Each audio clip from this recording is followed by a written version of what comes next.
तो शुरू करते हैं CNS से। तो लास्ट चैप्टर हमारा पेपर 1 का। और सबसे पहले क्लासिफिकेशन करते हैं तो सिडेटिव्स हिप्नोटिक्स है। तो सिडेटिव्स और हिप्नोटिक्स में दो तो मेन हमें पता ही है, बेंजोडायज़ेपिन्स और बार्बिटूरेट्स। बार्बिटूरेट्स अब प्रेफर नहीं होते और बेंजोडायज़ेपिन है नॉन बेंजोडायज़ेपिन हिप्नोटिक है जिन्हें जेड ड्रग्स कहते हैं। फिर ऑरेक्सिन एंटागोनिस्ट है और मेलेटोनिन रिसेप्टर की एगोनिस्ट है। तो सबसे पहले हम बेंजोडायज़ेपिन करते हैं। बेंजोडायज़ेपिन में लॉन्ग एक्टिंग है और शॉर्ट एक्टिंग है। शॉर्ट एक्टिंग क्या आती है, लॉन्ग एक्टिंग की ही मेटाबोलाइट्स होती है। तो लॉन्ग एक्टिंग में आते हैं हमारे डायज़ेपिम, फ्लोराज़ेपिम, नाइट्राज़ेपिम, फ्लूनाइट्राज़ेपिम। तो डायज़ेपिम तो हमें याद ही है। फिर है FN, फ्लोराज़ेपिम, नाइट्राज़ेपिम और दोनों का मिक्स करके फ्लूनाइट्राज़ेपिम। शॉर्ट एक्टिंग को हम याद रखते हैं स्टोल से, STOLE, S से शॉर्ट एक्टिंग, ट्री से टिमाज़ेपिम और ट्राइएज़ोलाम, O से ऑक्साज़ेपिम, L से लोराज़ेपिम और E से एस्टाज़ोलाम। फिर आते हैं हमारी जेड ड्रग्स। तो जो बेंजोडायज़ेपिन है ये पूरी स्लीप साइकिल को डिस्टॉर्ट कर देती है और जो ड्रग्स है ये स्लीप साइकिल को ठीक रखती है, बस ये लेटेंसी कम कर देती है, तो नींद जल्दी आ जाती है। तो इसमें हमारे ज़ोलपीडेम, ज़ालेप्लोन, ज़ोपिक्लोन और एसोपिक्लोन। फिर है बार्बिटूरेट्स में लॉन्ग एक्टिंग में आता हमारा फिनोबार्बिटोन और अल्ट्रा शॉर्ट एक्टिंग में आता थायोपेंटोन। बीच में शॉर्ट एक्टिंग में आता हमारा पेंटोबार्बिटोन।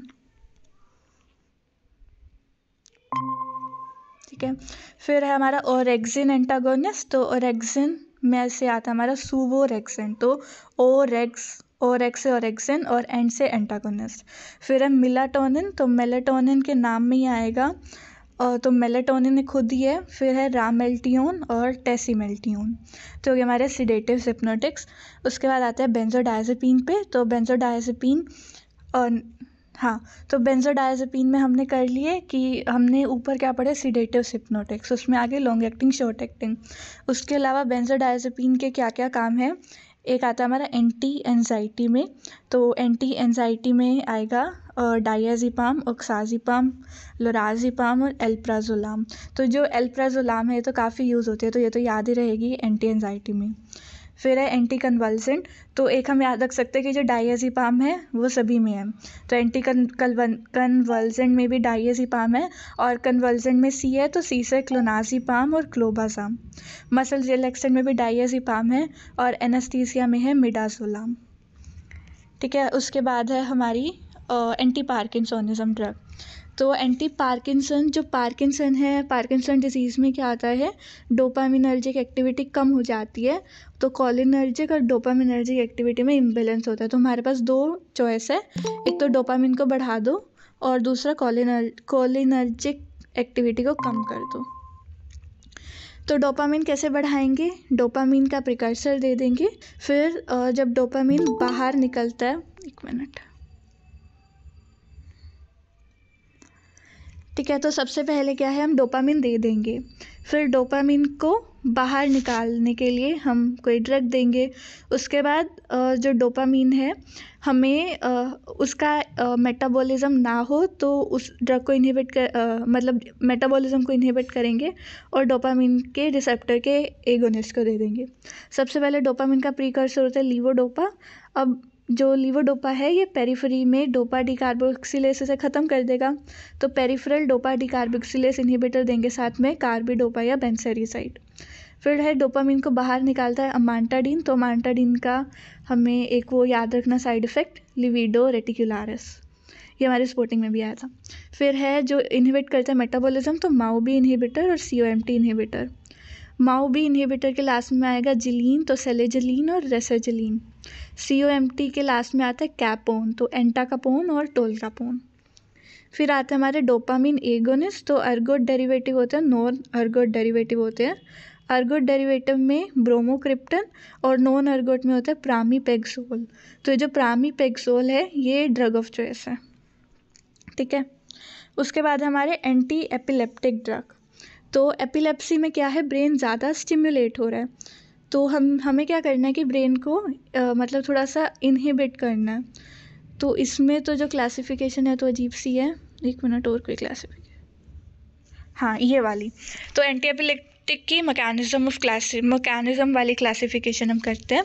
तो सबसे पहले है हमें इनहिबिट करना, तो इनहिबिटरी न्यूरोट्रांसमीटर बढ़ाएंगे, तो गाबा को बढ़ाएंगे, फिर ग्लूटामेट को कम करेंगे, sodium channel blocker, calcium channel blocker, potassium opener देंगे, और लास्ट वाली आती है मिसलेनियस में विच बाइंड टू SV2A।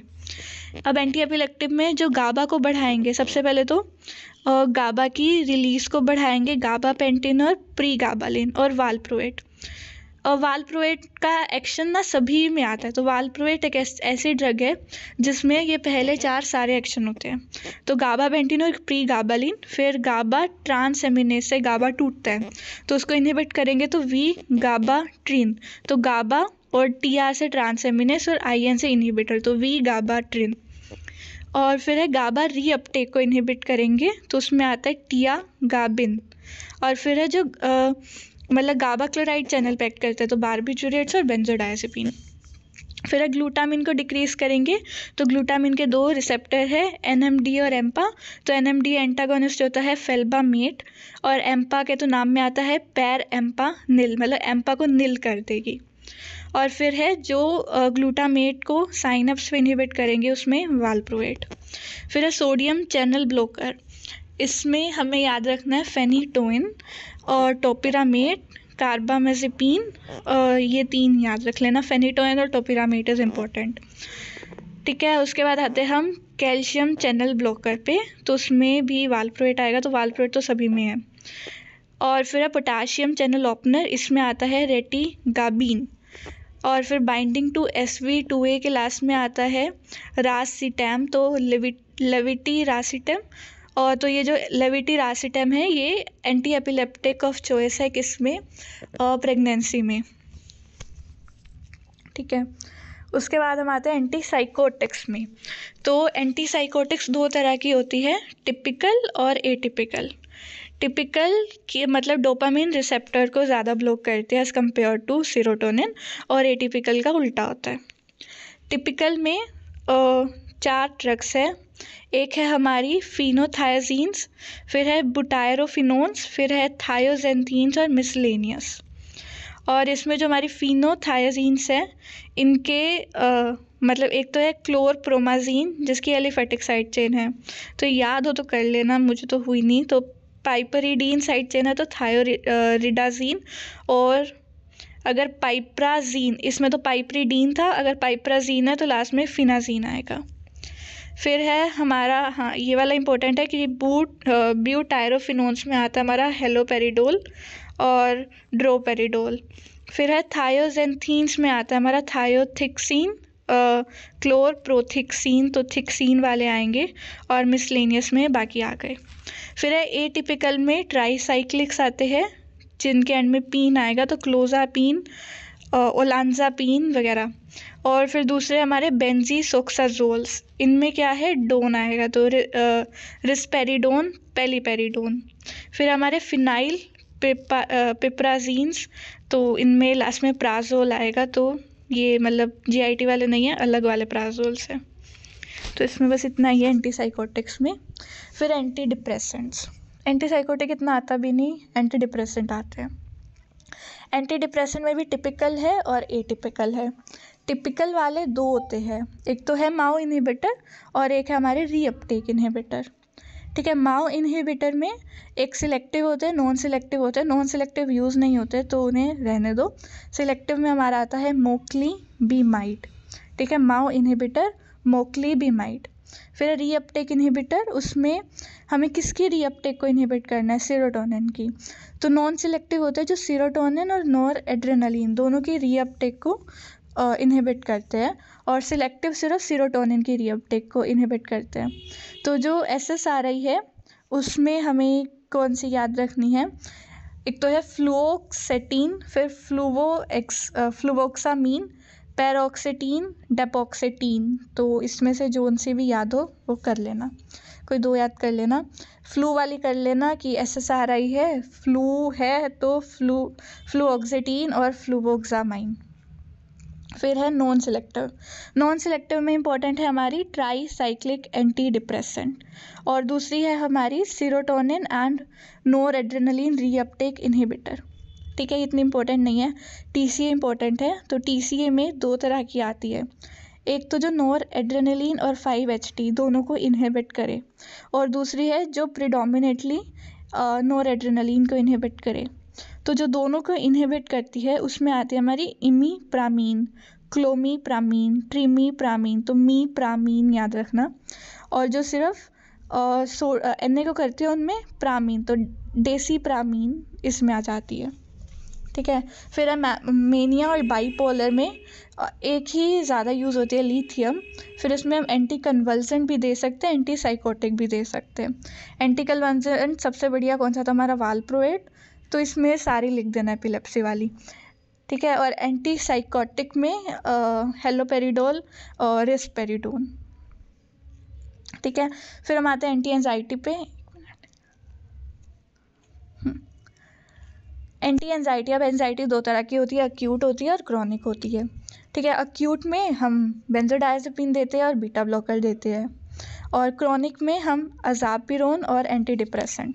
तो एंटी डिप्रेसेंट वाली होगी हमारी कितनी सारी, फ्लोक्सेटिन हो गई, डुलोक्सेटिन हो गई। अज़ापिरोन्स में आता है बुस्पिरोन, इस्पापिरोन और जीपिरोन। फिर है ओपियोइड्स। तो जो ओपियोइड्स है ये सारे मतलब ड्रग्स है एक्टिंग ऑन ओपियोइड रिसेप्टर। तो कुछ एगोनिस्ट होते हैं, एगोनिस्ट का मतलब जो सारे मतलब म्यू, कापा, डेल्टा इसके सारे रिसेप्टर पे एक्ट करते हैं। पार्शियल एगोनिस्ट जो सिर्फ म्यू पे करते हैं। एगोनिस्ट, एंटागोनिस्ट जो एक पे एगोनिस्ट है और बाकियों पे एंटागोनिस्ट है, और एंटागोनिस्ट जो पूरे के पूरे एंटागोनिस्ट है। एगोनिस्ट में हमारे आते हैं नेचुरल, सेमी सिंथेटिक और सिंथेटिक। नेचुरल में वही हमारा मॉर्फिन है, कोडीन है। सेमी सिंथेटिक में है हीरोइन और फोल्कोडीन। सिंथेटिक में एनाल्जेसिक्स में आता है हमारा पैथिडीन, और एंटी डायरियल में आता है लोप्रामाइड, और एनेस्थीसिया में आता है हमारा फेंटानिल। फिर पार्शियल एगोनिस्ट में आता है, अब देखो फुल एगोनिस्ट था मॉर्फिन, तो पार्शियल है तो हमने M निकाल दिया, M की जगह N डाल दिया, तो बुप्रेनोर्फिन। एगोनिस्ट एंटागोनिस्ट है, तो इसमें पेंटाजोसिन, और जो एंटागोनिस्ट है पेरिफेरल और सेंट्रल अलग अलग होते हैं। सेंट्रल के मतलब इसमें देखो नाल वाले याद रख लो, पेरिफ्री में है नाल ऑक्सीगोल, और सेंट्रल में छोटा हो जाएगा नालोक्सोन। वैसे ही नाल मीडियोन और सेंट्रल में नाल मीफीन, तो ये 2 याद रख लो, पेरिफेरल में बड़े वाला है और सेंट्रल में छोटे वाला है। तो ये हो गई हमारी सारी क्लासिफिकेशन। क्लासिफिकेशन किस किस की थी, सबसे पहले थी सेडेटिव हिप्नोटिक्स की, फिर बेंजोडायज़ेपिन की, फिर थी हमारी एंटी पार्किंसोनिज्म, फिर एंटी एपिलेप्टिक थी, और एंटी एपिलेप्टिक हमने मैकेनिज्म वाली करी। एंटी साइकोटिक थी, डिप्रेसेंट थी, मीनिया की थी, एंटी एंजाइटी थी और ओपियोइड की थी। तो 10 क्लासिफिकेशन थी। फिर हम आते हैं एक्सप्लेन वाई वाले क्वेश्चन पे। तो सबसे पहले है कि एज अ हिप्नोटिक बेंजोडायज़ेपिन क्यों प्रेफर किए जाते हैं ओवर बारबिट्यूरेट्स। तो हम पहला रीज़न क्या है कि बेंजोडायज़ेपिन का फ्लैट डोज रिस्पॉन्स कर्व है, मतलब इनका थेरेप्यूटिक इंडेक्स बहुत ज़्यादा है, तो सेफ ड्रग्स है, तो रिस्क ऑफ टॉक्सिसिटी कम है। दूसरा, बेंजोडायज़ेपिन में लेस हैंगओवर होता है, less distortion of sleep architecture होता है, and duration of REM sleep कम हो जाती है, लेकिन मतलब जितनी नंबर ऑफ साइकिल्स बढ़ जाती है, तो एक साइकिल की ड्यूरेशन कम हो जाती है लेकिन नंबर ऑफ साइकिल बढ़ जाती है, तो less distortion of sleep architecture होता है। और बारबिचुरेट्स एंजाइम इंड्यूसर होते हैं, तो इंटरेक्शंस होगी, और बेंजोडायज़ेपिन की अब्यूज़ की जो लाइबिलिटी है वो कम होती है। बारबिचुरेट्स एंटीग्रेड एमनीजिया करवा सकते हैं, एंड बेंजोडायज़ेपिन करते एमनीजिया लेकिन ऑटोमेटिज्म नहीं होता उसमें। और बेंजोडायज़ेपिन की पॉइजनिंग होगी तो उसका एंटीडोट अवेलेबल है, फ्लूमजेनिल। तो इसे हम याद रख सकते हैं कि बेंजोडायज़ेपिन से मज़े को नील कर देता है, तो फ्लूमजेनिल। और फिर है कि डायज़ेपाम एनाल्जेसिया भी प्रोड्यूस करता है, लेकिन बारबिचुरेट हाइपर एल्जेसिया कर सकता है। तो ये हो रही है हमारे 7 बेनिफिट्स ऑफ बेंजोडायज़ेपिन। फिर है पोरफायरिया में बेंजोडायज़ेपिन क्यों नहीं देते? पोरफायरिया में पोरफायरिन बहुत ज़्यादा बढ़ जाते हैं। बारबिट्यूरेट्स एंजाइम इंड्यूसर होते हैं, तो पोरफायरिन की सिंथेसिस में एंजाइम होता है अल्फा ALA सिंथेस, तो बारबिट्यूरेट्स इसे भी क्या करेंगे, इंड्यूस कर देंगे, तो पोरफायरिन्स बहुत ज़्यादा बढ़ जाएंगे, तो इसलिए पोरफायरिया के सिम्टम्स और भी वर्सन हो जाएंगे, तो हम उसे नहीं देते। फिर है कि कार्बामाज़ेपिन क्या है, एनाल्जेसिक नहीं है, लेकिन फिर भी हम इसे ट्राइजेमिनल न्यूरैल्जिया में देते हैं। क्यों? ट्राइजेमाइनल न्यूरैल्जिया क्या होता है, जब जो हमारी ये ट्राइजेमाइनल नर्व है, इसकी जो ऑप्थेल्मिक डिस्ट्रीब्यूशन है वहाँ पे बहुत ज़्यादा पेन होने लगता है। तो ये क्यों होता है? क्योंकि जो हमारी 5th क्रेनियल नर्व है, जो हमारी ट्राइजेमिनल नर्व है, तो ये ectopic generation of action potential करती है, जिसकी वजह से पेन होता है। तो ये कौन सी जगह पे होता है? फेस, लिप्स या टंग पे। और जो कार्बामाज़ेपिन है, ये क्या करती है कि ये यूज डिपेंडेंट सोडियम चैनल्स को ब्लॉक करती है, तो इसलिए ये 5th क्रेनियल नर्व की फायरिंग को रिड्यूस करेगी, तो वो ट्राइजेमाइनल न्यूरैल्जिया में यूज़ होती है। तो इसे हम ग्लोसोफेरेंजियल न्यूरैल्जिया, पोस्ट हेर्पेटिक न्यूरैल्जिया में भी दे सकते हैं, क्योंकि ये यूज डिपेंडेंट सोडियम चैनल को ब्लॉक करके फायरिंग रेट कम कर देती है। फिर है थायोपेंटोन अल्ट्रा शॉर्ट एक्टिंग क्यों है, although it is slowly metabolised. तो थायोपेंटोन में क्या होता है, रीडिस्ट्रीब्यूशन होती है। तो thiopentone is very high lipid soluble, तो इसलिए जब भी हम एडमिनिस्टर करेंगे तो वो ब्लड ब्रेन बैरियर को जल्दी से क्रॉस करके एनेस्थेटिक एक्शन देगा। तो लेकिन उसने ब्लड ब्रेन बैरियर तो क्रॉस कर लिया, लेकिन लिपिड सोल्यूबल है, तो उसी टाइम दोबारा से ये बैरियर क्रॉस करके हाई लिपिड कंटेंट वाले टिश्यू में चला जाएगा, जैसे मसल और एडिपोज टिश्यू, तो इसलिए शॉर्ट हाफ लाइफ होती है। फिर है कि पार्किंसोनिज्म में हम लीवोडोपा देते हैं, डोपामिन क्यों नहीं देते? तो पार्किंसोनिज्म का पहले इन्होंने दिया कि क्या होता है, 3 चीज़ें मेन होती है, हाइपोकाइनेसिया, रिजिडिटी और ट्रेमर्स। और मेन पैथोलॉजी क्या है, डोपामिनर्जिक और कोलिनर्जिक एक्टिविटी में मिसबैलेंस होना। और इसमें क्या है कि हम डोपामिन क्यों नहीं देते, क्योंकि डोपामिन ब्लड ब्रेन बैरियर को क्रॉस नहीं करती, लेकिन लीवोडोपा कर देती है। और लीवोडोपा एक्सटर्नली पेरिफेरली डोपामिन ना बन जाए, तो इसलिए हम साथ में क्या देते हैं, कार्बिडोपा या फिर बेंसेरिजाइड। और दूसरा है कि लीवोडोपा और कार्बिडोपा, हाँ, ड्रग इंड्यूस्ड पार्किंसोनिज्म में हम ये इनइफेक्टिव क्यों होता है कॉम्बिनेशन? तो क्यों होता है कि ड्रग इंड्यूस्ड पार्किंसोनिज्म कब होता है कि जब कोई ड्रग डोपामिन के रिसेप्टर को ब्लॉक करते, जैसे कि एंटीसाइकोटिक्स है, मेटाक्लोप्रामाइड है, तो वो डोपामिन कम हो जाएगा, तो पार्किंसोनिज्म हो जाएगा। और जो लीवोडोपा हम दे रहे हैं, तो डोपामिन अगर वो बना भी रही है ब्रेन में, तो वो एक्ट तो होगा ही नहीं, क्योंकि रिसेप्टर ही ब्लॉक है, तो इसलिए उसमें हम एंटीकोलिनर्जिक ड्रग देते हैं, जैसे कि बेंजहेक्सोल वगैरह। ठीक है, तो हम ऑफेंडिंग ड्रग को विड्रॉ करेंगे और फिर बेंजहेक्सोल वगैरह दे देंगे। ठीक है, उसके बाद है कि explain why pyridoxine should be avoided in patient on levodopa therapy. Pyridoxine क्या होता है, B6, तो वो क्या होता है, जो डोपा डी कार्बोक्सिलेज है उसका कोफैक्टर होता है। तो अगर हम पिरिडॉक्सिन देंगे तो पेरिफेरल कन्वर्जन ज़्यादा होगी, तो ब्रेन में लीवोडोपा कम जाएगा, तो इसलिए उसका थेरेप्यूटिक इफेक्ट कम हो जाएगा। ठीक है, और मल्टीवाइटामिन्स का ये दे देते हैं, लेकिन नहीं देना चाहिए। फिर है लीवोडोपा इंड्यूस वॉमिटिंग में डोमपेरिडोन देते हैं, लेकिन मेटोक्लोप्रामाइड नहीं देते। तो क्यों? क्योंकि जो लीवोडोपा जब डोपामिन बनती है तो वो नोशिया वॉमिटिंग वगैरह करवाती है, लेकिन मेटोक्लोप्रामाइड का मैकेनिज्म ऑफ एक्शन क्या है, वो डोपामिन रिसेप्टर को पेरिफेरी और ब्रेन दोनों में ब्लॉक करेगी। और जो पेरिफेरल अगर ब्लॉक हो जाएंगे तो वॉमिटिंग कम हो जाएगी, क्योंकि जो हमारा CTZ है, जो वॉमिटिंग सेंटर है, वो तो ब्लड ब्रेन बैरियर के बाहर होता है, तो हमें बाहर डोपामिन का एक्शन नहीं चाहिए। तो ये सेंट्रल, और क्योंकि पेरिफेरी में ब्लॉक कर दिया तो वॉमिटिंग तो ठीक हो जाएगी, लेकिन ये सेंट्रल रिसेप्टर को भी ब्लॉक कर रही है, तो पार्किंसोनिज्म के सिम्टम्स और वर्सन हो जाएंगे। तो जो डोमपेरिडोन है वो सिर्फ पेरिफेरी में ब्लॉक करती है, तो हम डोमपेरिडोन देते हैं। फिर है कि why long term use of pethidine can cause seizures in some patient. तो जो पैथिडीन है, पैथिडीन के मेटाबॉलिज्म के 2 पाथवे। पहला क्या है, ये माओ ए से मेटाबोलाइज होके पैथिडीनिक एसिड बनाती है, जो कि जिसकी एक एक्टिव मेटाबोलाइट एनाल्जेसिया करेगी, सिडेशन करेगी और रेस्पिरेटरी डिप्रेशन करेगी, लाइक पैथिडीन। तो ये क्या हमारा ओपियोइड था, ओपियोइड में भी हाँ मतलब एगोनिस्ट था ना।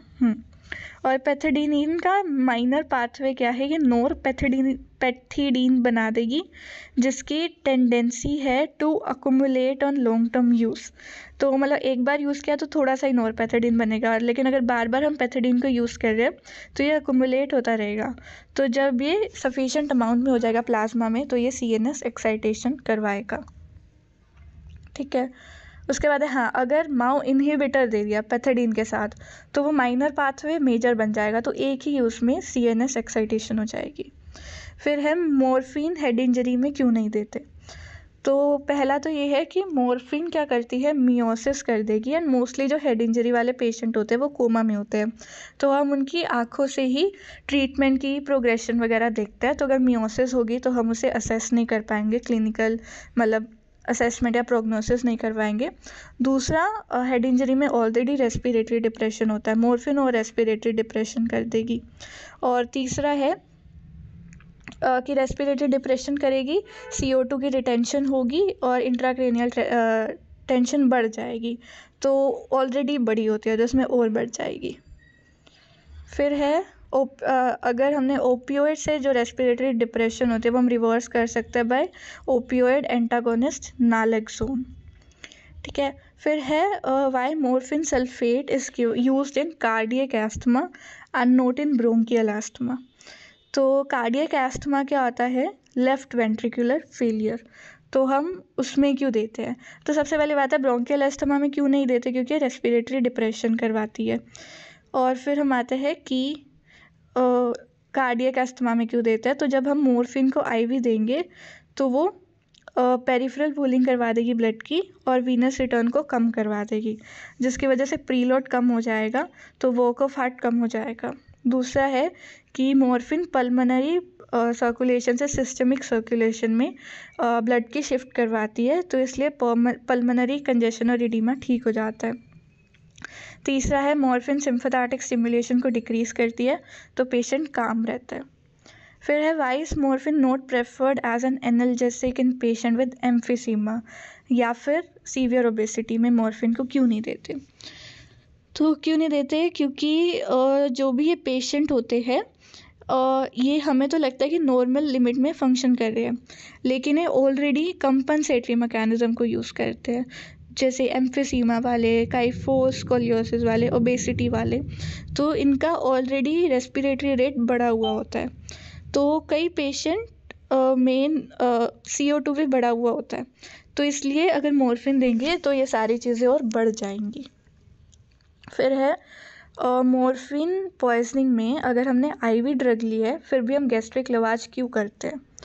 तो क्यों करते हैं, क्योंकि जब मॉर्फिन ब्लड में होती है तो जो गैस्ट्रिक म्यूकोजल सिक्रेटरी पंप है ये उनके थ्रू स्टमक में सिक्रीट हो जाती है, और मॉर्फिन बेसिक है और स्टमक एसिडिक है तो वो आयोनाइज हो जाएगी तो वापस गैस्ट्रिक म्यूकोजल सेल में वो नहीं चली जाएगी, तो इसलिए वो स्टमक में ही रहेगी, स्टमक से इंटेस्टाइन में जाएगी, अब इंटेस्टाइन से एब्जॉर्ब हो जाएगी तो पॉइजनिंग और बढ़ जाएगी। जब हम गैस्ट्रिक लवाज करेंगे तो वो ये वाली मॉर्फिन को भी निकाल देगा।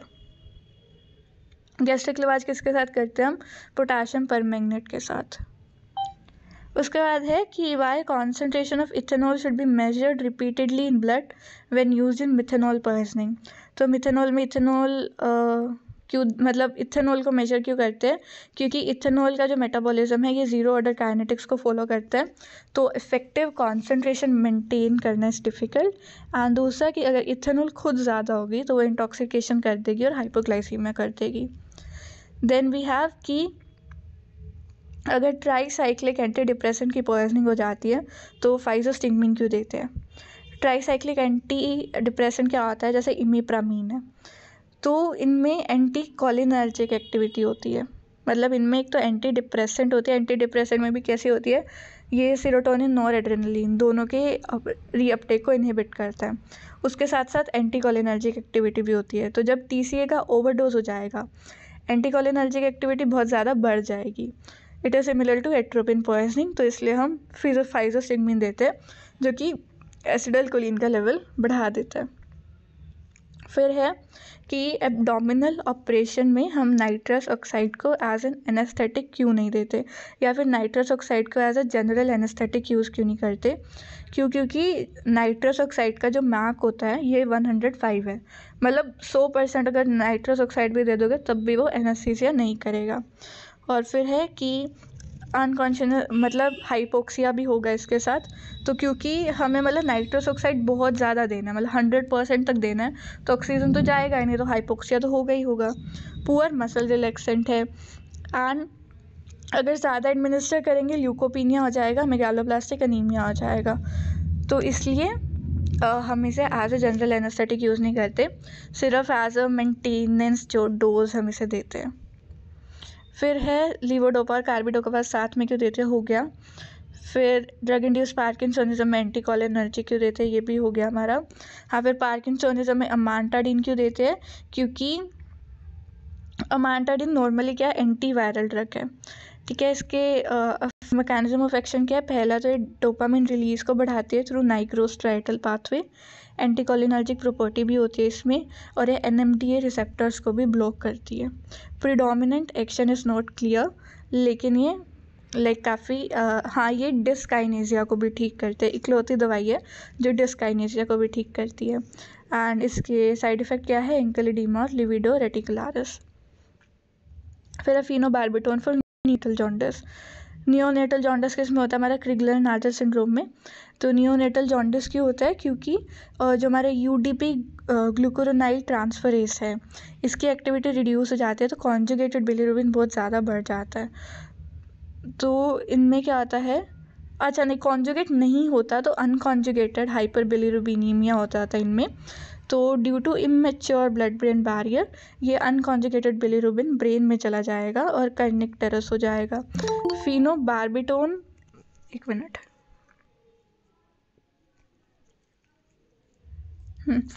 किधर थे हम, हाँ, फेनोबार्बिटोन एंजाइम इंड्यूसर है, तो वो UDP ग्लूकुरोनाइल ट्रांसफरेज की एक्टिविटी को बढ़ा देगा, तो बिलिरुबिन की कॉन्जुगेशन बढ़ जाएगी, और तो इसलिए अनकॉन्जुगेटेड कम हो जाएगा, तो कर्निकटेरस का रिस्क भी कम हो जाएगा। फिर है मिथेनॉल पॉइजनिंग में इथेनॉल क्यों देते हैं, क्योंकि इथेनॉल अल्कोहल डाइहाइड्रोजिनेज का कॉम्पिटिटिव इनहिबिटर होता है। और फॉर्मेल्डिहाइड, हम मिथेनॉल पॉइजनिंग क्या आता है, फॉर्मेल्डिहाइड और फॉर्मिक एसिड बढ़ जाएगा जो कि नर्व डैमेज करते हैं और रेटाइना और ऑप्टिक नर्व को डैमेज करके ब्लाइंडनेस कर सकते हैं। लेकिन ड्रग ऑफ चॉइस क्या है मिथेनॉल पॉइजनिंग में, फोमेपेजोल, क्योंकि इसकी लॉन्गर हाफ लाइफ होती है एंड इसे IV दे सकते हैं। फिर है डाइएज़ेपाम इन इंसोम्निया क्यों देते हैं। डाइएज़ेपाम क्या सेडेटिव है, सेडेटिव क्या है, अच्छा नहीं, डाइएज़ेपाम नहीं, दोनों ही है ना, सेडेटिव और hypnotic, depends on the dose. तो इसमें बस वही है कि कैसे करता है ये गाबा, हाँ ठीक, ये गाबा फैसिलिटेटरी होता है। फिर ये शॉर्ट नोट वाले ऑलमोस्ट हो ही गया कवर। तो डाइएज़ेपाम हमने पढ़ लिया, बेंजोडाइज़ेपीन होता है, और डाइएज़ेपाम को ओरल दे सकते हैं हम, रेक्टल दे सकते हैं, IV दे सकते हैं। प्रोड्यूसेस एन एक्टिव मेटाबोलाइट, वो कौन से होती है, ऑक्साज़ेपाम। मैकेनिज्म ऑफ एक्शन हमें पता है, गाबा फैसिलिटेटरी है, यूज सेडेटिव हिप्नोटिक है, मसल रिलैक्सेंट है, एनेस्थेटिक मेडिसिन है, अल्कोहल विड्रोवल में देते हैं, एंटी कन्वल्जेंट है। तो जितने भी CNS के चैप्टर थे हम सब में से दे सकते हैं। एडवर्स इफेक्ट क्या है, डाइएज़ेपाम क्या करती है, CNS को डिप्रेस करती है, तो एटेक्सिया, एमनेसिया भी करती है, इम्पेयरमेंट ऑफ साइकोमोटर स्किल्स भी होती है, हैंगओवर होता है, डिपेंडेंस होती है, डिस्टोर्शन ऑफ स्लीप आर्किटेक्चर होती है। लेकिन ये लॉन्ग एक्टिंग है और इसका एंटीडोट है फ्लूमाजेनिल। फिर ज़ोलपीडेम क्या है, Z ड्रग है, तो इसका भी, हाँ, तो इसका मैकेनिज्म ऑफ एक्शन क्या है, बेंजोडाइज़ेपीन की रिसेप्टर की ओमेगा 1 सब यूनिट पे ये एक्ट करता है। इसके एडवर्स इफेक्ट काफ़ी नेग्लिजिबल है, तो ये प्रेफर्ड ड्रग है for insomnia. And non benzodiazepine hypnotic है, बाकी सब कुछ हमने पढ़ लिया इसमें। फिर आते हैं हम फ्लूमाजेनिल पे। तो फ्लूमाजेनिल क्या है, बेंजोडायज़ेपिन का एंटागोनिस्ट है, तो उसकी टॉक्सिसिटी में यूज़ होता है। तो ये उल्टा काम करेगा, एंजाइटी करवाएगा, सीजर्स करवाएगा, एजिटेशन करवाएगा। फिर है रामेल्टियोन, मेलाटोनिन का एगोनिस्ट है, ओरली दे देते हैं, लेकिन बहुत ही हाई फर्स्ट पास मेटाबॉलिज्म होता है। और ये हम शिफ्ट वर्कर्स जेट लैग में देते हैं। और साइकेट्रिक डिस्टर्बेंस करवाएगा, ड्रग इंटरेक्शन होती है, नॉन एडिक्टिव होता है, क्योंकि मतलब हाई फर्स्ट क्लास मेटाबॉलिज्म है तो इतना बचता ही नहीं कि एडिक्टिव हो सके। फिनोबार्बिटोन है, बार्बिचुरेट्स है, लॉन्ग एक्टिन है, ऑरली दे सकते हैं, गाबा माइमेटिक होता है एंड इसकी एडवर्स इफेक्ट बहुत ज़्यादा है। सिडेटिव है, बिहेवियरल एबनॉर्मैलिटीज़ है, इम्पेयरमेंट ऑफ लर्निंग मेमोरी है, हाइपर एक्टिविटी है, मेंटल कन्फ्यूजन है। तो इसे हम ये विड्रॉ हो चुकी है तो यूज़ नहीं करते। फिर हमारा फेनिटोइन। फेनिटोइन क्या है, हमारा सोडियम चैनल ओपनर है, और फेनिटोइन सीजर्स में हम यूज़ करते हैं। फेनिटोइन के एडवर्स इफेक्ट याद करते हैं हम होट मलिका से। तो phenytoin, hot Malika. Hirsutism, hypertrophy of gum, osteomalacia, teratogenic, megaloblastic anaemia, arrhythmia, lymphadenopathy, inhibit insulin release, vitamin K deficiency और एटेक्सिया। और इसकी प्रो ड्रग क्या आती है, फोस्फेनिटोइन, जो कि हम स्टेटस एपिलेप्टिकस में यूज़ करते हैं, एंड बहुत सारी ड्रग इंटरेक्शन होती है फेनिटोइन की। फिर है कार्बामाजेपिन, एंटी एपिलेप्टिक है, ये भी सोडियम चैनल ओपनर है, और इसके भी मोस्टली सब कुछ सेम ही होता है।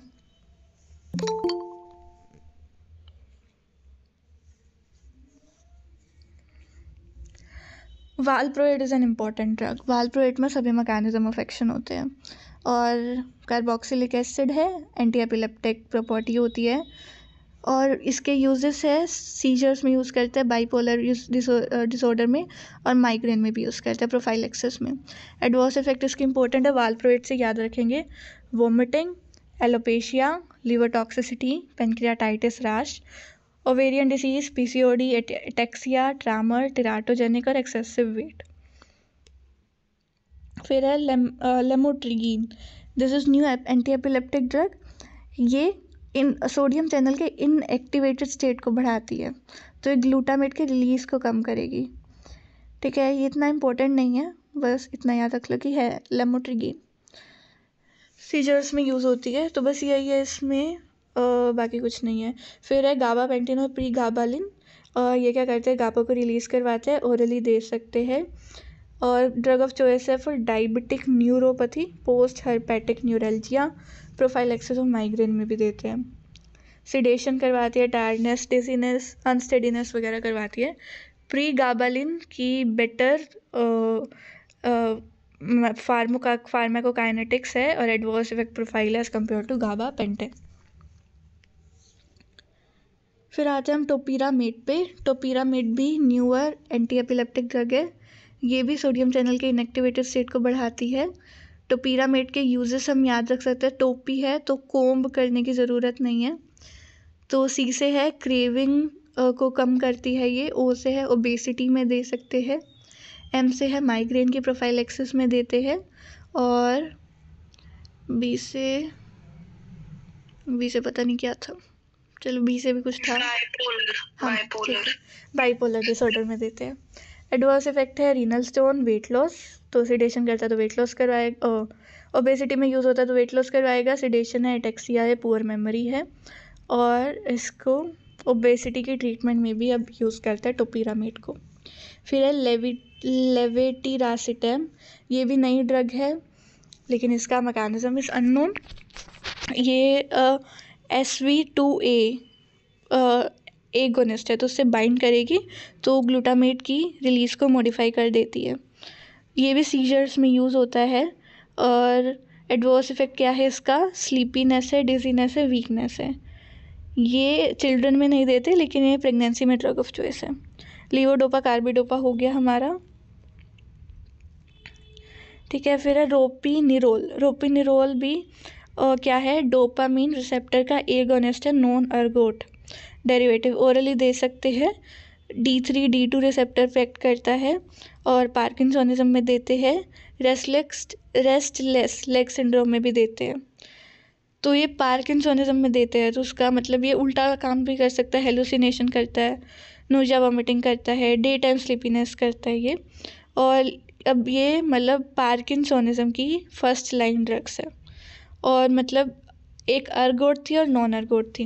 तो अर्गोट थी ब्रोमोक्रिप्टन। तो अर्गोट को क्यों नहीं यूज़ करते, क्योंकि वो ड्राई गैंग्रीन कर सकते हैं और रेट्रोपेरिटोनियल और कार्डियक फाइब्रोसिस कर सकते हैं। फिर हम आते हैं सिलैजिनी, सेलेजिलीन और रसाजिलीन पे। ये माउंगबी इनहिबिटर है और इरिवर्सिबल इनहिबिटर है, ओरल दे देते हैं। ये एड ऑन थेरेपी होती है, वियरिंग ऑफ इफेक्ट के लिए देते हैं। इसमें भी पोस्टरल हाइपोटेंशन होता है, नोजिया वोमिटिंग तो सब में लिखनी है। ड्रग इंटरेक्शन हाई डोज पे ही होता है। एंड फ्री रेडिकल को, हाँ ये डिसीज मॉडिफाइंग एजेंट होता है सिलाजिलिन और रेसाजिलिन। तो क्योंकि ये फ्री रेडिकल की जनरेशन को इनहिबिट करते हैं। फिर हम आते हैं टिपिकल एंटीसाइकोटिक्स, जैसे कि हेलोपेरिडोल था, क्लोरप्रोमाजीन था, फ्लूफेनाजीन था। ये क्या थे, टिपिकल एंटीसाइकोटिक्स। ओरली देते हैं इसे।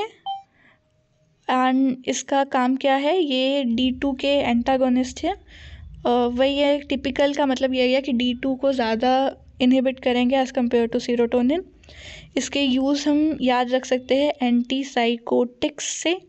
तो एंटी से एंटी इमेटिक, साई से साइकोसिस में देंगे, कोस या देंगे, टिक से टिक डिसऑर्डर का मतलब कि ये वाला मतलब जो भी सिंड्रोम है, Gilles de la Tourette syndrome, mania में यूज़ कर सकते हैं, हिकअप्स में यूज़ कर सकते हैं, लेकिन क्लोरप्रोमाजीन नहीं देंगे हिकअप्स में। एडवर्स इफेक्ट क्या है, एक तो D2 ब्लॉकर की वजह से एडवर्स इफेक्ट आएंगे इसके। Extra pyramidal symptoms, extra pyramidal symptoms में एक तो मेन है पार्किंसोनिज्म, फिर है मसल डिस्टोनिया, एकथीजिया, टार्डिव डिस्काइनेसिया और न्यूरोलेप्टिक सिंड्रोम। अब जो डोपामिन है, ये क्या, प्रोलैक्टिन इनहिबिटिंग हार्मोन होती है। तो अगर डोपामिन खुद ही इनहिबिट हो रहा है तो प्रोलैक्टिन बढ़ जाएगा, तो गैलेक्टोरिया होगा, इनफर्टिलिटी हो सकती है। फिर है ये अल्फा को भी ब्लॉक करता है तो पोस्टरल हाइपोटेंशन हो जाएगी। M3 को ब्लॉक करता है तो dryness, blurring of vision, urinary retention होगा। H1 को ब्लॉक करता है तो सिडेशन होगा और सीजर्स भी कर सकते हैं। D2 ब्लॉकेट की वजह से जो एडवर्स इफेक्ट है वो ज़्यादा कॉमन होते हैं हेलोपेरिडोल में, और जो लो पोटेंसी वाली ड्रग है जैसे कि क्लोरप्रोमाजीन, उनके अदर एक्शन वाले एडवर्स इफेक्ट ज़्यादा कॉमन होते हैं। और क्लोरप्रोमाजीन तो क्लोर से कोलेस्टेटिक जॉन्डिस में भी इसे यूज़ करते हैं।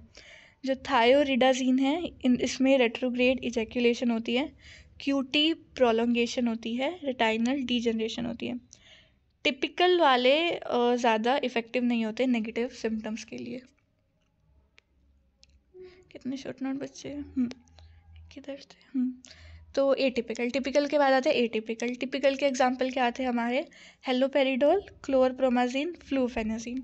एटिपिकल में क्या आते हैं हमारे, जापिन मतलब क्लोजापिन, ओलांजापिन, रिस्पेरिडोन और एरिपीप्राजोल। ये सब D2 को इनहिबिट करते हैं, वीक D2 को इनहिबिट करते हैं, सेरोटोनिन को ज़्यादा करते हैं D2 से। और ओरली दे सकते हैं, बाकी इंजेक्शन भी दे सकते हैं। Major action is 5-HT2A antagonist और D2 वाला होता है माइनर। एरिपीप्राजोल को हम डोपामीन सेरोटोनिन स्टेबलाइजर भी कहते हैं। D2 का पार्शियल एगोनिस्ट है, 5-HT1A का पार्शियल एगोनिस्ट है, 5-HT2A का एंटागोनिस्ट है। ठीक है, यूज़ क्या है, शिज़ोफ्रेनिया, मेनिया और बाइपोलर में यूज़ करते हैं। और जो एटिपिकल है वो नेगेटिव सिम्टम्स को भी कंट्रोल कर सकते हैं। एटिपिकल का एडवर्स इफेक्ट है लाइपोडिस्ट्रोफी सिंड्रोम, मतलब वेट गेन होगा, हाइपरग्लाइसीमिया होगी, हाइपरलिपिडीमिया होगा, इंसुलिन रेजिस्टेंट होगी। एक्स्ट्रा पिरामिडल सिम्टम्स भी होते हैं लेकिन लेस फ्रिक्वेंट होते हैं।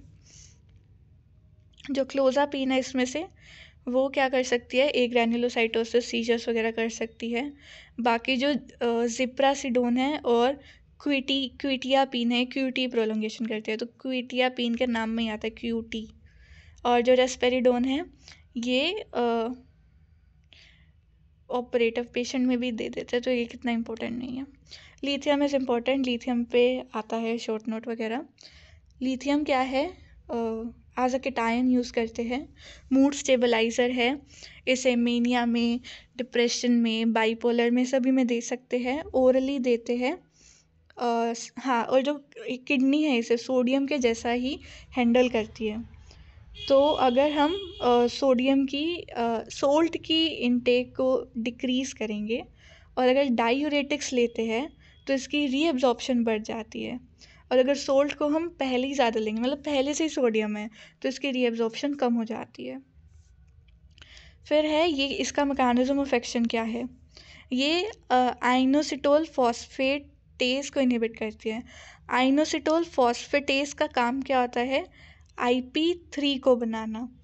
तो इसलिए अगर इसे इनहिबिट करेगी तो IP3 नहीं बनेगा। ये क्या करती है कि ये हाइपर एक्टिव न्यूरॉन्स को प्रेफरेंशियली अफेक्ट करती है। यूज़ क्या है, मेनिया में, बाइपोलर में, डिप्रेशन में, कैंसर कीमोथेरेपी इंड्यूस ल्यूकोपीनिया में और SIADH में।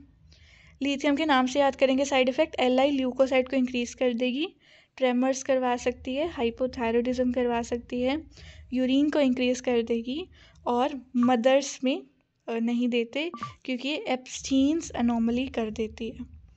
फिर इसका थेरेपेटिक इंडेक्स बहुत कम होता है। फिर है सिलेक्टिव सेरोटोनिन रीअपटेक इनहिबिटर। क्यों ना किधर गया, हाँ। सेरोटोनिन रीअपटेक इनहिबिटर में क्या क्या आता था हमारा, फ्लूऑक्सेटिन, सर्ट्रालिन और पैरोक्सेटिन।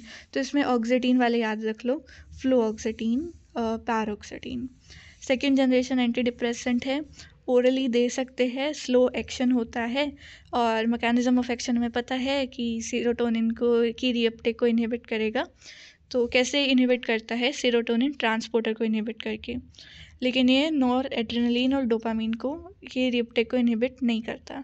ड्रग ऑफ चॉइस है माइल्ड टू मॉडरेट डिप्रेशन में, ऑब्सेसिव कंपल्सिव डिसऑर्डर में, किसी भी फोबिया में, पोस्ट ट्रॉमेटिक स्ट्रेस डिसऑर्डर में, क्लेप्टोमेनिया में, बुलीमिया में और जनरल एंजाइटी डिसऑर्डर में। एडवर्स इफेक्ट क्या है इसका, तो एडवर्स इफेक्ट है हमारा nausea, anxiety, diarrhoea, sexual dysfunction, serotonin syndrome और डिसकंटिन्यूएशन सिंड्रोम। मतलब अभी के लिए डिप्रेशन और न्यूरोटिक डिसऑर्डर की ड्रग ऑफ चॉइस है SSRI, क्योंकि ये ट्राईसाइक्लिक एंटी डिप्रेशन से काफ़ी ज़्यादा सेफर है। अब हम आते हैं ट्राईसाइक्लिक एंटी डिप्रेसेंट, ये फर्स्ट जनरेशन है, SSRI क्या था, सेकेंड जनरेशन थे। ठीक है, ये दोनों को इनहिबिट करते हैं, सेरोटोनिन और नॉरएड्रेनालिन को। इनका थेरेप्यूटिक इंडेक्स इज लो, तो दोनों ओरली दे सकते हैं हम, दोनों स्लो एक्टिंग होते हैं। ठीक है, दोनों सेम एंजाइम से मेटाबोलाइज होते हैं, साइटोक्रोम 2D4 और 3A4, 2D6 और 3A4। अब इसे यूज़ नहीं करते, लो सेफ्टी मार्जिन है इनका। अर्लियर डिप्रेशन वगैरह में यूज़ करते थे, प्रोफाइलैक्सिस ऑफ माइग्रेन में भी यूज़ करते थे। तो क्योंकि ये नॉर एड्रेनलिन की रीअपटेक को भी इनहिबिट करेगा तो एरिथमिया और कार्डियक वर्क इंक्रीज हो जाएगा। उसके अलावा ये H1 को ब्लॉक करता है तो सिडेशन होगी, सीजर होगा। अल्फा को ब्लॉक करता है तो पोस्चरल हाइपोटेंशन होगी, एंटीकोलिनर्जिक एडवर्स इफेक्ट होंगे और एरिथमिया होगी। फिर है टॉक्सिसिटी भी होती है इनकी। फिर है serotonin adrenaline reuptake inhibitor. Selective serotonin reuptake inhibitor क्या करते हैं, सिर्फ सेरोटोनिन की रीअपटेक को इनहिबिट करेंगे। ट्राईसाइक्लिक एंटी डिप्रेसेंट क्या करते हैं, सेरोटोनिन और नॉर एड्रेनलिन की रीअपटेक को इनहिबिट करेंगे। ये क्या करते हैं, ये भी सेरोटोनिन और नॉर एड्रेनलिन की रीअपटेक को इनहिबिट करता है, बस इनका मैकेनिज्म कुछ अलग सा होता होगा।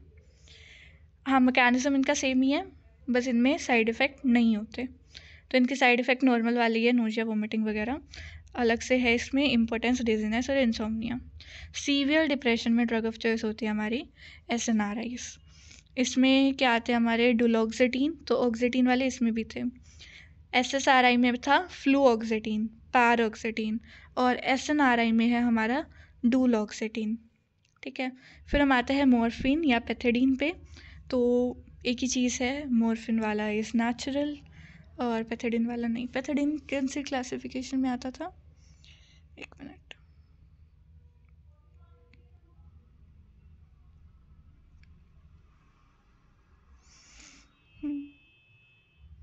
हाँ, तो पैथेडीन भी इसका एगोनिस्ट है लेकिन सिंथेटिक है, और मॉर्फिन क्या है, नेचुरल है।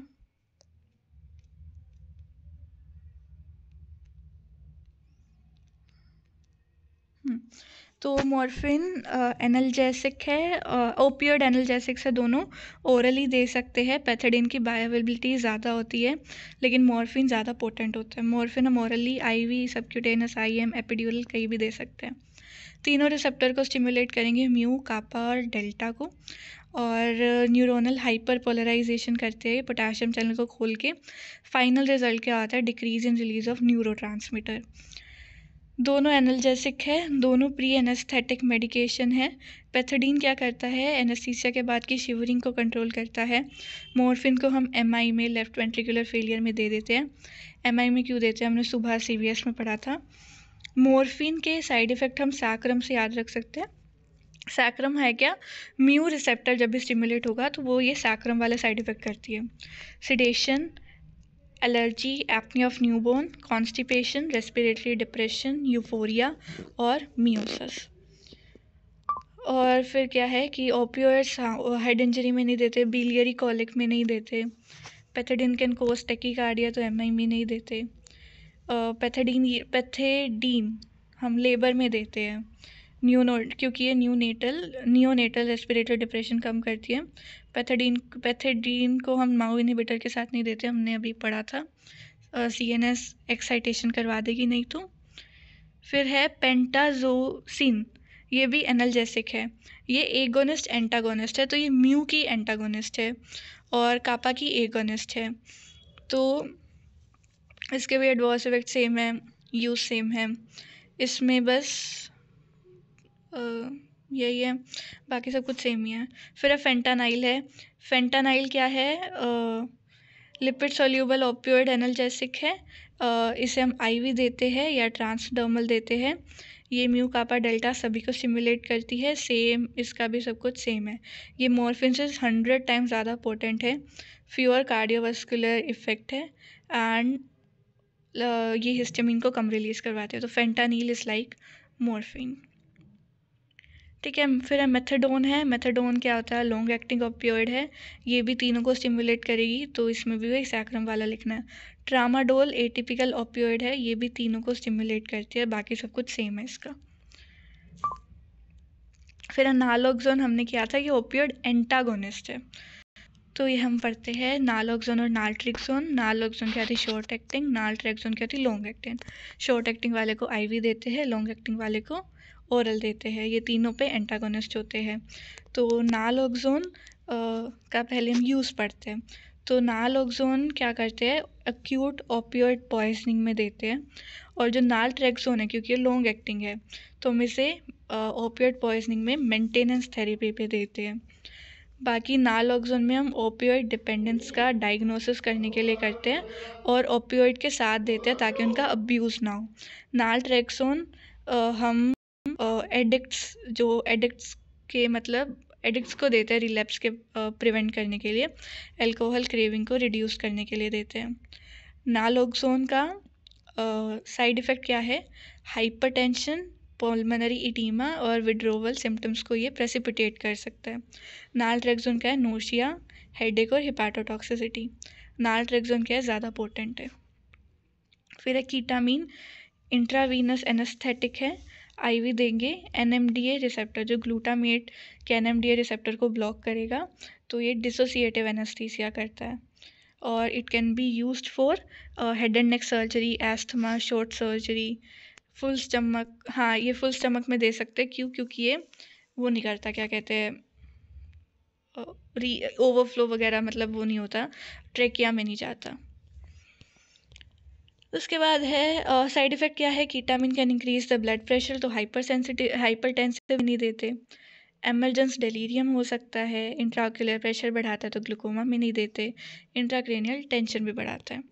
फिर हम कीटामिन से याद करते हैं इसके स्पेशल पॉइंट कि इसे है किड्स में प्रेफर करते हैं, एमरजेंस रिएक्शन करवा सकता है, थैलेमोकॉर्टिकल जंक्शन पे एक्ट करता है, तो ये पूरी तरह कॉन्शियसनेस ख़त्म भी नहीं करता और पेन नहीं होता, तो इसलिए एनाल्जेसिक है। एम से मील्स फुल स्टमक में दे सकते हैं, आई से बीपी, आईओपी, आईसीटी बढ़ाएगा, NMDA ब्लॉकर है और एक्सीलेंट ब्रोंकोडाइलेटर है। फिर हम आता है हेलोथेन पे। हेलोथेन क्या है? इनहेलेशनल एनेस्थेटिक है, इनहेलेशनल रूट से देंगे। गाबा मतलब गाबा को ज़्यादा इनहिबिट करेगा ये। चिल्ड्रन में प्रेफर्ड एनेस्थीसिया है। और साइड इफ़ेक्ट क्या है? हेपेटाइटिस, मेलिग्नेंट हाइपरथर्मिया करता है। और मेलिग्नेंट हाइपरथर्मिया की वो क्या होती है, ड्रग क्या होती है ट्रीटमेंट की? डेंट्रोलिन। हाइपोटेंशन करता है, लेबर में नहीं देते क्योंकि टोकोलिटिक होता है। बाकी इसके नाम से याद करेंगे। एच से हाइपरथर्मिया करेगा, एरिथमिया करेगा, लीवर टॉक्सिसिटी, टोकोलिटिक, हार्ट डिप्रेस करेगा, एस्थमा करेगा, नॉन एक्सप्लोसिव होता है। फिर हमारी pre anaesthetic medication. Pre anaesthetic medication क्या है? जो हम एनेस्थीसिया से पहले देते हैं ताकि anaesthesia becomes more pleasant and safe. तो एम क्या है हमारी? एंजाइटी नहीं होनी चाहिए ऑपरेशन से पहले। एंजाइटी के लिए हम डायज़ेपाम या मॉर्फिन देते हैं। और एमनीजिया हो जाए तो उसके लिए बेंजोडाइजेपिन देते हैं। और सिक्रीशंस कम हो जाए तो एंटीकोलिनर्जिक देते हैं। एसिडिटी और गैस्ट्रिक जूस कम हो जाए तो प्रोटोन पंप इनहिबिटर देते हैं।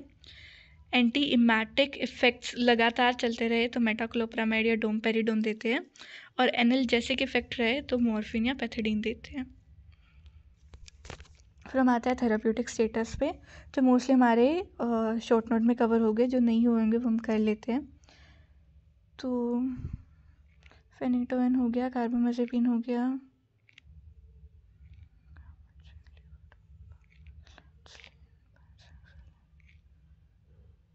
तो हमारे हो ही गए हैं सारे। इतने वाले जितने भी शॉर्ट नोट किए उसमें हो गए हैं सारे। तो बस ड्रग ट्रीटमेंट करते हैं। ड्रग ट्रीटमेंट में सबसे पहले है मेनिंजाइटिस। अक्यूट बैक्टीरियल मेनिंजाइटिस है तो हमारा ऑब्जेक्टिव क्या है कि जो भी बैक्टीरिया कोज कर रहा है हम उसे मार दें। तो उसके लिए हम क्या देते हैं? सेफ्ट्राइक्सोन देते हैं और वेंकोमाइसिन देते हैं। और ट्रीटमेंट स्टार्ट करने से पहले हम CSF का कल्चर करने के लिए भेजेंगे। सेफ्ट्राइक्सोन की जगह कोई भी थर्ड जनरेशन सेफेलोस्पोरिन दे सकते हैं, जैसे कि सेफोटेक्सीम या फिर सेफ्टाजिडीम। और जब रिज़ल्ट आ जाएंगे तो हम एंटीमाइक्रोबियल, मतलब ये तो भी एम्पेरिकल ट्रीटमेंट है, फिर डेफिनेटिव ट्रीटमेंट शुरू कर देंगे। हाँ, फिर अब ये याद करनी है क्योंकि ये अलग अलग नहीं थे उसमें। तो इसमें मेन यही है कि किसी भी एपिलेप्सी में हम वाल्प्रोएट दे सकते हैं। तो अगर कुछ याद ना आए और एपिलेप्सी पूछा है तो वाल्प्रोएट। तो सबसे पहले हमारी तो वाल्प्रोएट इसमें मतलब किस किस में है? एक तो ग्रैंड माल एपिलेप्सी में, GTCS में, और एब्सेंट सीजर्स में या पेटिट माल एपिलेप्सी में, इनमें वाल्प्रोएट देते हैं हम। और हमारा ऑब्जेक्टिव क्या है? Prevent development of seizures. और जो हमारे फोकल या पार्शियल सीजर है इसमें हम कार्बामेजेपिन देते हैं। तो देखो इसके भी ऑल्टरनेट में वाल्प्रोएट दिया है, तो सभी में हम वाल्प्रोएट लिख सकते हैं। फिर हमारा स्टेटस एपिलेप्टिकस।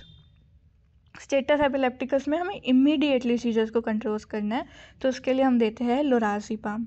लोराज़ेपाम की जगह हम डायज़ेपाम भी दे सकते हैं। और अगर लोराज़ेपाम से भी कंट्रोल नहीं हुआ तो हम लोराज़ेपाम को रिपीट करेंगे। फिर भी नहीं हुआ तो फेनिटोइन देंगे। और अगर फिर भी नहीं हुआ तो थायोपेंटोन देंगे। और एक बार ख़त्म हो गई तो हम long term anti epileptic drugs देंगे। डिप्रेशन में ऑब्जेक्टिव है improve mood and prevent suicidal tendency. तो ड्रग ऑफ चॉइस क्या आती है हमारे? Selective serotonin reuptake inhibitor. क्या देंगे हम? फ्लूऑक्सेटिन। और यही है कि इफ़ेक्ट 3 से 4 हफ्ते लगेंगे काम शुरू होने में। सीवियर डिप्रेशन है तो SNRI देते हैं हम। फिर बाइपोलर डिसऑर्डर में हम लिथियम देते हैं, लिथियम कार्बोनेट देते हैं। और dose should be adjusted according to the plasma concentration. And salt intake fix करनी है, क्योंकि किडनी से सोडियम की तरह ट्रीट करती है। फिर इंसोम्निया। इंसोम्निया में ऑब्जेक्टिव क्या है? लेटेंसी और स्लीप कम करना, तो जेड ड्रग्स देंगे जैसे कि ज़ोल्पिडेम। और sleep hygiene should be maintain, कि एक सेट टाइम होना चाहिए सोने का। अवॉइड टी या coffee during night and relax before going to bed. Alternative बाकी सारी जेड ड्रग्स हैं। तो हमारा CNS हो गया। तो हमारे पार्ट 1 के चैप्टर्स तो हो गए।